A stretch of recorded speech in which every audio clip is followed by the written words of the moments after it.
अच्युतं केशवं कृष्णदामोदरं रामनारायणं जानकीवल्लभम्। अच्युतं केशवं कृष्णदामोदरं रामनारायणं जानकीवल्लभम्।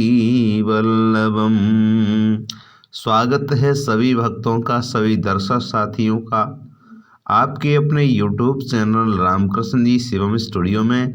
मैं रामकृष्ण शास्त्री आगरा से आप लोगों के बीच में माघ मास की कथा का अध्याय संख्या 5वां श्रवणपान कराने के लिए जा रहा हूं।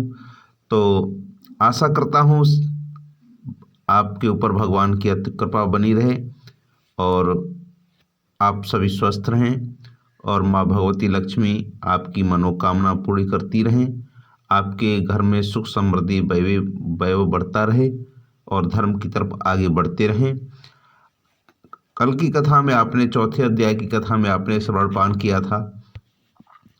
दत्तात्रेय जी ने कार्तवीर को समझाया कि सूर्य और चंद्रमा के समान भोगों को कैसे भोगते हैं। यानी राजन, ये जो माघ मास का महीना है, माघ मास का स्नान करना है, ये मनवांछित फल देने वाला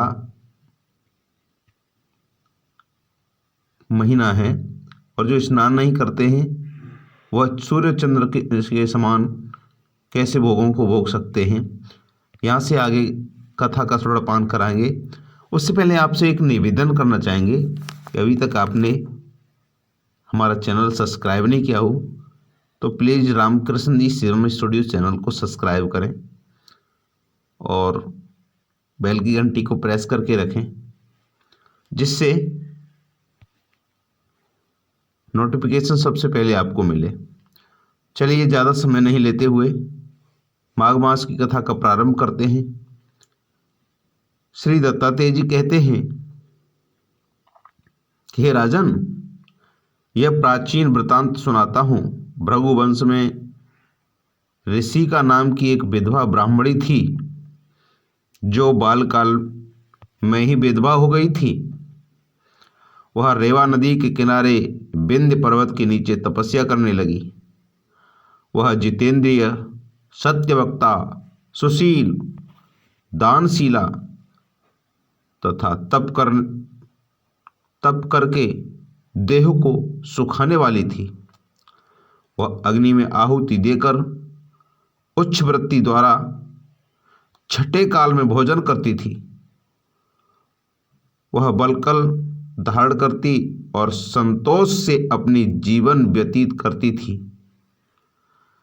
उसने रेवा और कपिल नदी के संगम में 60 वर्ष तक माघ स्नान किया और फिर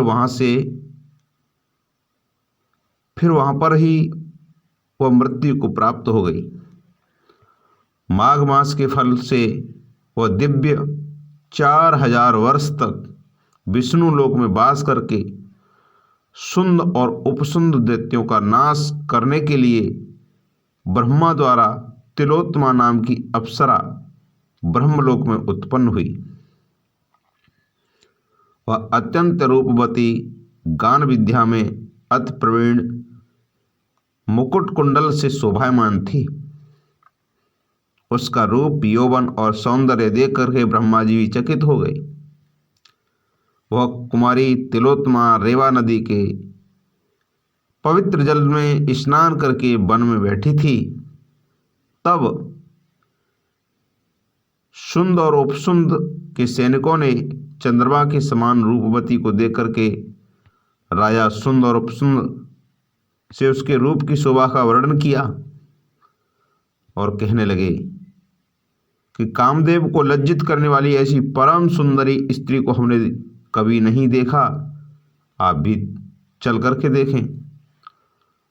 तो वे दोनों मदिरा के पात्र रखकर वहां पर आए जहां पर वह सुंदरी बैठी थी और मदिरा के पान से विहल होकर काम पीड़ा से पीड़ित हुए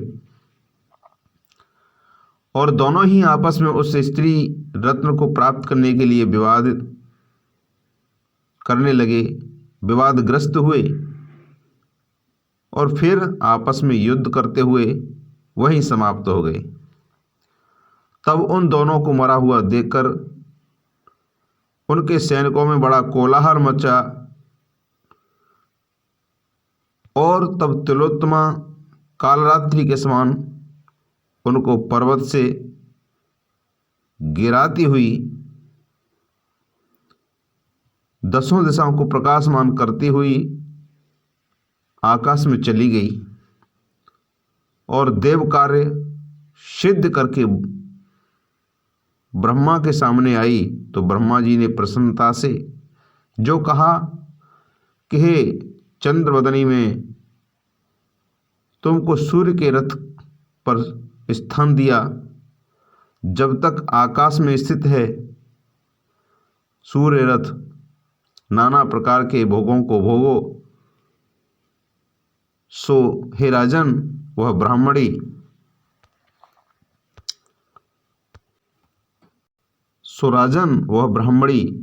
अब भी सूर्य के रथ पर माघ मास स्नान के उत्तम भोगों को भोग रही है।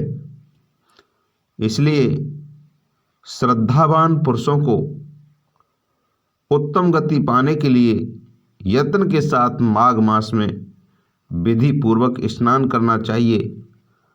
माघ मास का महत्व बहुत बड़ा है। यहाँ आपको स्नान करने से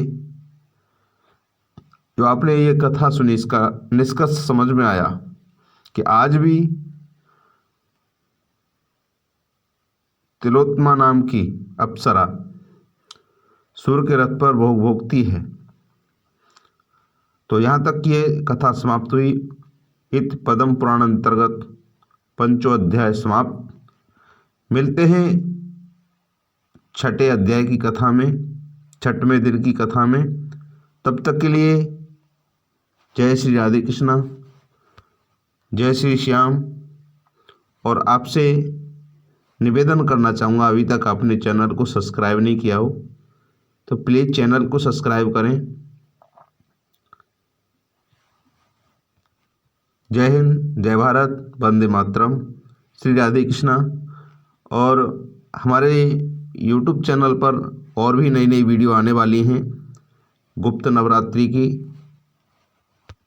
कौन सी देवी का किस तरह से पूजन विधि विधान, गृहस्थ भी करें तो किस विधि विधान से करें, और जो तंत्र साधना वाले हैं उनके लिए कैसे करना है, ये समस्त जानकारी आपको हमारे YouTube चैनल पर मिलना प्रारंभ हो जाएंगी गुप्त नवरात्रि की।